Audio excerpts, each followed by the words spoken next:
So, good morning, everyone. By the way, my name is Jeremy Borja, and for today's video um, I will be going to discuss the lesson one, environmental protection and management introduction.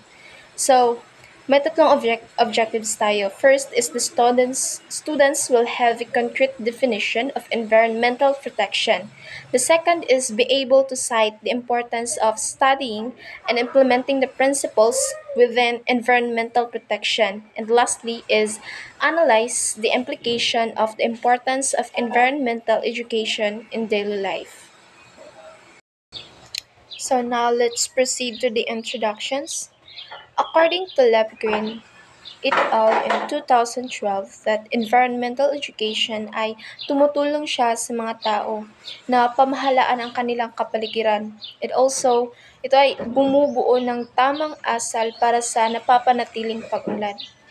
And according to UNESCO in 1978 that environmental education increases awareness, develops skills, and nagbibigay ng inspirasyon sa mga tao na gumagawa ng mga matalinong desisyon at gumagawa din ng responsableng aksyon. So, now let's proceed in environmental protection or pangangalaga sa kapaligiran in Tagalog. It's all about keeping our planet healthy and clean para itong nag-aalaga tayo sa ating tahanan pero sa mas malaking sukat. So ayon sa United States Nations says that we can protect our planet or environment by doing things like this. So, meron siyang process or mga nakalagay dito that when we do this is we surely can protect our environment.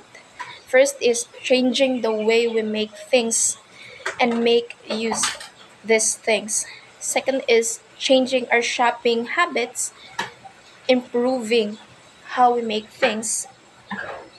Fourth is treating and disposing of waste properly and recycling materials like kanang if ever na kanang nga bagay is pwede pa siya ma-recycle imbes na ilabay nato siya is recycle na lang nato. And lastly is protecting our landscape and ecosystems. So, the next one is the environmental management. So, ito ay binubuo ito ng pag-oorganisa ng iba't ibang initiatives sa kapaligiran upang matugunan ang iba't ibang issue sa kapaligiran na kanang dako kay siya effect sa ato ang planeta or planet or Earth. In other words, that environmental management is about planning and implementing actions to protect our planet. It aims to solve environmental problems and ensure that there is still a healthy planet for future generations. So now, according to Cornell in 2019 that environmental management ay hindi lang siya about solving problems but also kailangan din natin na maunawaan kung paano gumagana ang mundo at kung ano ang papel natin dito o kung ano ba talaga ang papel nga. So mura siya bali ka study ta or pinag-aaralan natin ng isang malaking puzzle. Tapos kita yung mga piraso, importanteng piraso doon sa puzzle. So, dapat tayo lahat ay alam natin at handa tayo sa mga posibleng mangyayari sa future. So, ang goal is magkaroon tayo ng benefit pero hindi ito makakasira sa ating kalikasan. Now, merong mga process o steps yung environmental management.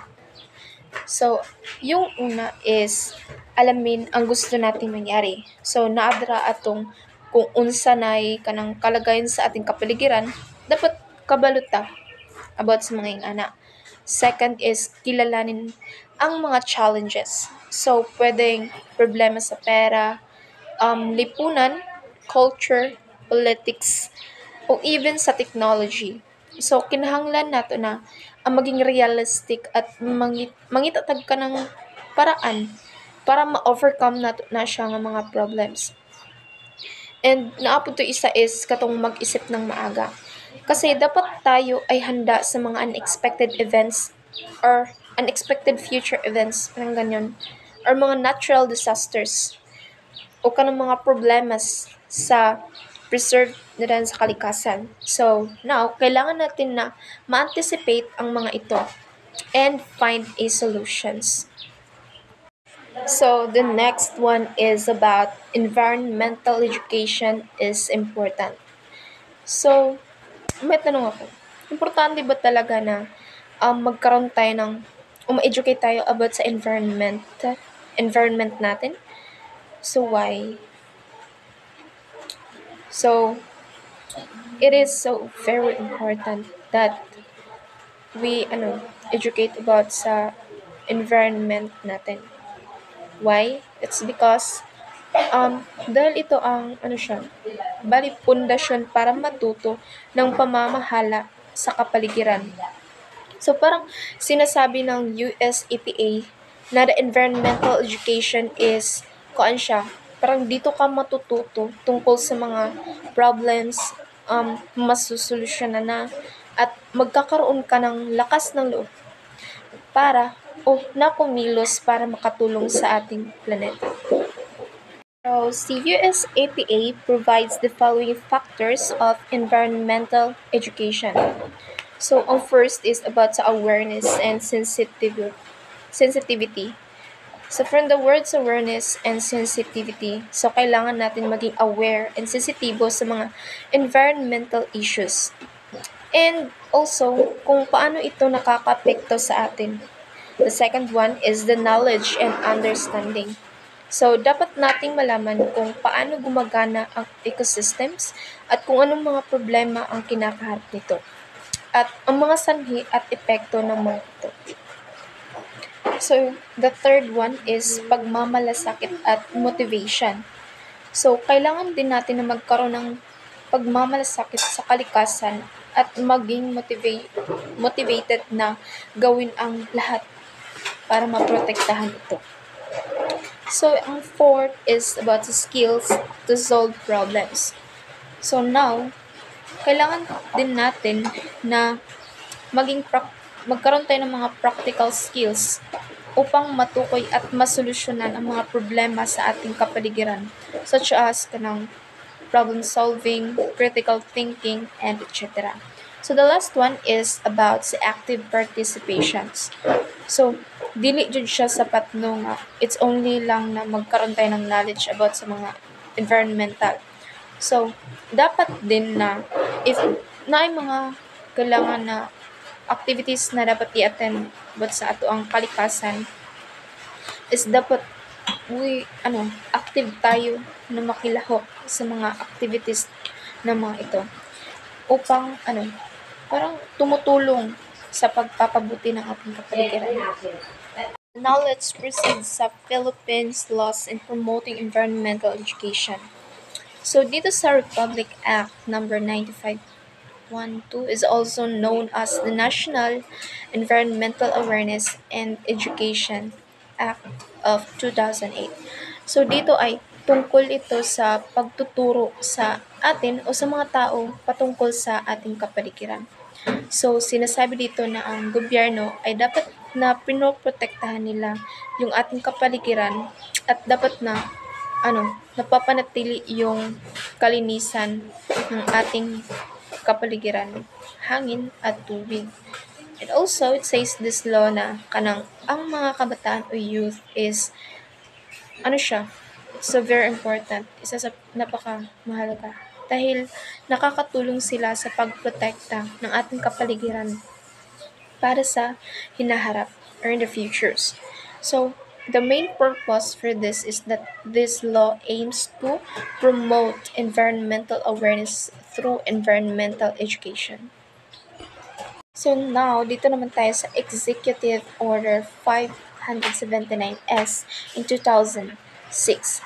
So, this Executive Order in 579 is ito ay para i-encourage yung mga students na sumali sa National Training o National Service Training Program, in short NSTP. So, para magkaroon tayo ng Green Philippines programs. So, ang goal is para magkaroon ng mas magandang buhay ang lahat. So, paano? So, muna siya ang mga dahilan, which is ang isa is magtanim ng puno, ibalik yung gubat. Second one is magpaganda ng mga barangay at lungsod para mas maganda ang ating kapaligiran. The third is magtayo ng mga park, kanang dulaanan sa mga bata. And, recreation, ganun. Para mas masayang yung ating buhay. Lalo na yung sa mga kabataan, yung mga maliit na bata. So, nandyan din yung linisin ang tubig para mas malusog tayo. Kasi diba, source yun para mabuhay tayo. So, last is linisin ang mga factories para mas malinis ang ato ang hangin. Wala yung pollution of air. So, the last is about sa kay CHED Memo 33S in 2009.